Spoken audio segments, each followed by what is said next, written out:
दोस्तों स्वागत है आपका आज की बेहद बड़ी और महत्वपूर्ण खबरों में। जी हां दोस्तों, गृह मंत्रालय की ओर से आया आदेश, खुलेंगी दुकानें।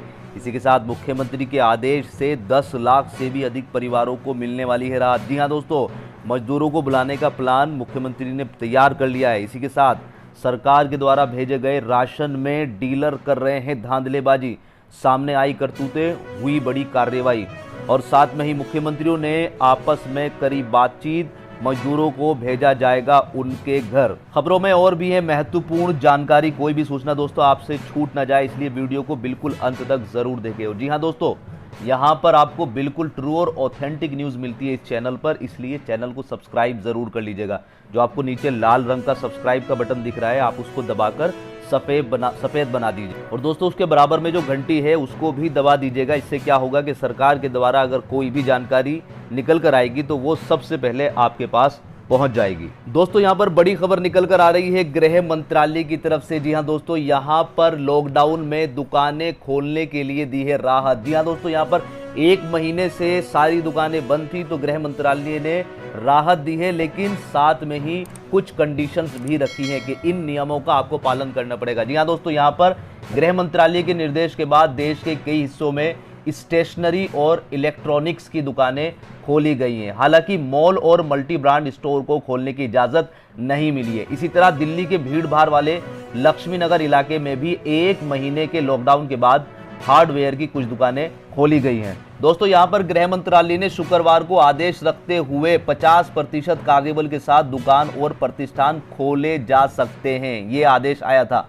गृह मंत्रालय ने राज्यों और केंद्र शासित प्रदेशों में दुकान एवं प्रतिष्ठान अधिनियम के तहत पंजीकृत दुकानों को 50% कार्यबल के साथ खोले जाने की अनुमति दी है। साथ ही कहा है कि ऐसे प्रतिष्ठानों को सोशल डिस्टेंसिंग जैसी सावधानियों का पालन करना होगा। साथ ही एमएचए की तरफ से कहा गया है कि यह आदेश कंटेनमेंट जोन में लागू नहीं होगा। साथ ही मल्टी ब्रांड मॉल सहित अन्य बड़े प्रतिष्ठानों को भी खोलने की अनुमति नहीं दी गई है। इसी के साथ दोस्तों जो इलाके हॉटस्पॉट घोषित हैं वहां पर दुकानें खोलने की इजाजत नहीं दी गई। वहीं दिल्ली के स्वास्थ्य मंत्री सत्येंद्र जैन ने कहा है कि केंद्र सरकार ने कल रात को आदेश दिया है। इसके बारे में पता करते हैं कि क्या है। दिल्ली में 92 हॉट स्पॉट है, पूरा दिल्ली या पूरा डिस्ट्रिक्ट नहीं है। दोपहर तक इस बारे में निर्णय लिया जाएगा।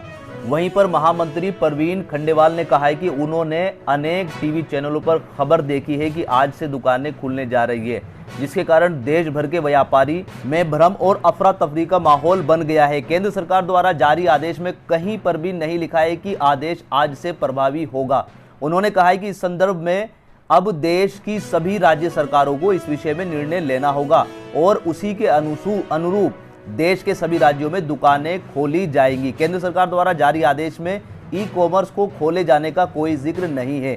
इस दृष्टि से यह अनुमति फिलहाल ई कॉमर्स व्यापार के लिए नहीं है। वहीं दूसरी ओर किसी भी प्रकार के मॉल को भी खोलने पर पाबंदी है।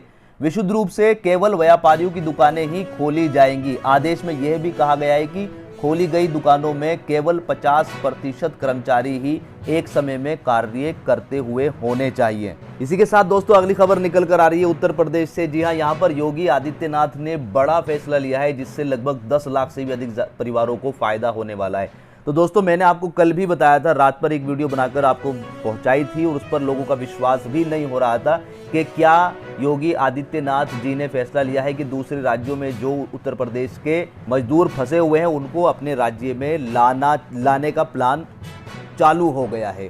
तो दोस्तों सबसे पहले मैं आपसे ये बता देता हूं कि इस चैनल पर आपको बिल्कुल विश्वास करना होगा। यहाँ पर आपको एक भी न्यूज़, मैं गारंटी लेता हूं आने वाले टाइम में भी आपको कभी भी एक भी न्यूज़ भी जो है गलत नहीं प्रोवाइड करी जाएगी। जो न्यूज़ ऑथेंटिक होगी वही आपके सामने लाई जाए। यूपी के मुख्यमंत्री योगी आदित्यनाथ के एक फैसले ने प्रदेश के 10 लाख से भी ज्यादा परिवारों को राहत मिली है। मुख्यमंत्री ने शुक्रवार को फैसला लिया था कि दूसरे राज्यों में 14 दिन की क्वारंटीन अवधि पूरी कर चुके उत्तर प्रदेश के श्रमिकों, कारीगरों, मजदूरों को चरणबद्ध तरीके से वापस लाया जाएगा। प्रदेश के सबसे ज्यादा श्रमिक महाराष्ट्र, राजस्थान, गुजरात, हरियाणा समेत अन्य प्रदेशों में काम कर रहे हैं। उनकी संख्या एक मोटे अनुमान के तौर पर 10 लाख के करीब मानी जा रही है। श्रमिकों को वापस लाने की कवायद के तहत पहले चरण में शनिवार से हरियाणा से लगभग 11,000 श्रमिक लाए जाएंगे। हरियाणा से लाने वाले मजदूरों को 14 दिन के क्वारंटीन में रखने के निर्देश देते हुए मुख्यमंत्री ने कहा कि 14 दिन बाद जब उन्हें घर भेजा जाएगा, पहले 14 दिन हरियाणा में क्वारंटीन होंगे, उसके बाद उत्तर प्रदेश में 14 दिन उनके जिले में क्वारंटीन किया जाएगा। इसके साथ ही उनको खाने का सभी सामान पैकेट भी दिए जाएंगे और 2 महीने के अंदर प्रदेश में लगभग 5 लाख से 10 लाख श्रमिकों के लौटने की संभावना है। ऐसे में उनके लिए शेल्टर होम्स स्थापित कर वहां क्वारंटीन की व्यवस्था की जाए। यह भी सुनिश्चित किया गया है कि लोग क्वारंटीन से भाग ना पाएं। तो दोस्तों यहाँ पर एक चीज और निकल कर आ रही है कि जो अभी ऐसा लग रहा है कि फौरन आपको बुला लिया जाएगा, तो यहाँ से बात ये निकल कर आ रही है, पहले राज्य से बात होगी, उस राज्य में जो मजदूर फंसे हुए हैं उनको 14 दिन के लिए वहाँ पर क्वारंटीन करके रखा जाएगा। उसके बाद फिर उत्तर प्रदेश के राज्य में वहाँ से आएंगे और यहाँ पर भी उनके ज़िले के अंदर ही उन्हें क्वारंटीन पर 14 दिन के लिए और रखा जाएगा। फिर उसके बाद जो है उनको घर पर भेजा जाए। दोस्तों ये सारी की सारी जानकारी जो आपके साथ सामने में ला रहा हूँ, ये सारी की सारी जानकारी सरकार के द्वारा दी जा रही है। मैं अपनी तरफ से आपको कुछ भी नहीं बता रहा हूँ। इसी के साथ बढ़ते हैं अगली खबर की तरफ। तो अगली खबर निकल कर आ रही है बिहार से। जी हाँ दोस्तों, यहाँ पर आपको बता देते हैं कि सरकार लगातार कोशिश कर रही है कि सभी लोगों तक राशन मुहैया कराया जाए, निचले स्तर तक सभी को, कोई भी आदमी भूखा ना रहे। लेकिन यहीं पर कुछ ऐसे भी लोग हैं कि जो इस सिचुएशन में भी अपनी पाखंडीपने को नहीं छोड़ रहे हैं।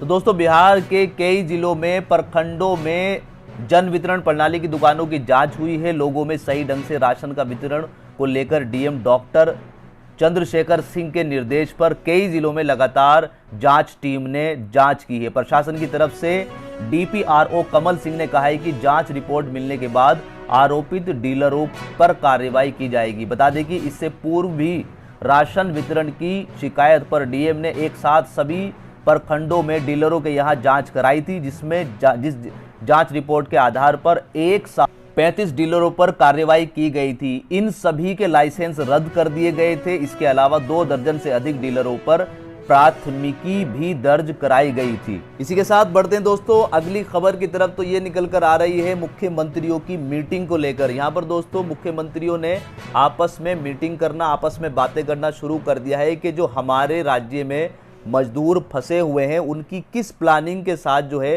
उनके राज्य में जो है उनको भेजा जाए। जी हाँ दोस्तों, सरकार देश के अलग अलग हिस्सों में फंसे 1 लाख मजदूरों को घर पहुंचाएगी। ये बात कर रहे हैं हम मध्य प्रदेश की। शिवराज सिंह ने दूसरे राज्यों के मुख्यमंत्रियों से बात करनी शुरू कर दी है। दोस्तों मध्य प्रदेश में मरीजों और मौतों के आंकड़े लगातार बढ़ते जा रहे हैं। राज्य में शुक्रवार को 8 मौतें हुई है।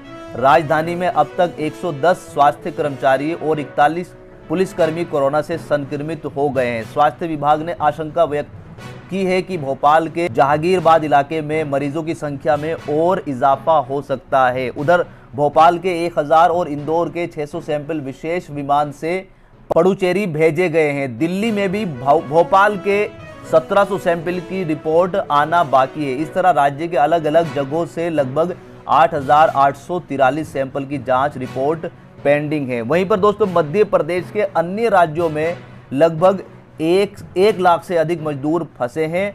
उनकी वापसी के लिए मुख्यमंत्री शिवराज सिंह चौहान ने बड़ा अभियान शुरू करना जा रहे हैं। यहीं पर दोस्तों मध्य प्रदेश के अन्य राज्यों में लगभग 1 लाख से ज्यादा मजदूर फंसे हैं। उनकी वापसी के लिए मुख्यमंत्री शिवराज सिंह चौहान बड़ा अभियान शुरू करने जा रहे हैं। मुख्यमंत्री ने इसके लिए गुजरात, महाराष्ट्र, राजस्थान और उत्तर प्रदेश के मुख्यमंत्रियों से चर्चा की है। मजदूरों को लाने के लिए उनके परिजनों को यहां से जाने की अनुमति दी जाएगी। प्रदेश में दूसरे जिलों में फंसे मजदूर भी अपने राज्यों में वापस आ सकेंगे। इसके लिए वे अपने या सरकार के साधनों का उपयोग कर सकेंगे। लेकिन इंदौर और दूसरे संक्रमित क्षेत्रों से किसी मजदूर को आने की अनुमति नहीं दी गई है। तो दोस्तों यहाँ पर बात ये निकल कर आ रही है कि अभी ये मत समझ लेना आप कि आपको इजाजत मिल गई है कि आप दूसरे राज्य में सीधे सीधे चले जाएंगे। अभी मुख्यमंत्री एक दूसरे से बात कर रहे हैं और प्लानिंग कर रहे हैं कि किस तरीके से हमें अपने राज्य से इन मजदूरों को दूसरे राज्य में शिफ्ट करना है। यहाँ पर जो सबसे पहली पहल करते हुए नजर आ रहे हैं वो उत्तर प्रदेश के मुख्यमंत्री योगी आदित्यनाथ और यहाँ पर हरियाणा के मुख्यमंत्री। तो सबसे पहला जो काम शुरू होगा वो उत्तर प्रदेश और हरियाणा से शुरू होने वाला है। तो दोस्तों ये थी आज की कुछ प्रमुख खबरें। उम्मीद करता हूं कि आपको ये खबरें पसंद आई होगी। अगर आपको वीडियो पसंद आई तो वीडियो को लाइक करना बिल्कुल मत भूलिएगा, और अगर अभी तक भी आपने अगर चैनल को सब्सक्राइब नहीं किया है तो सब्सक्राइब कर लीजिएगा और साथ में बेल आइकन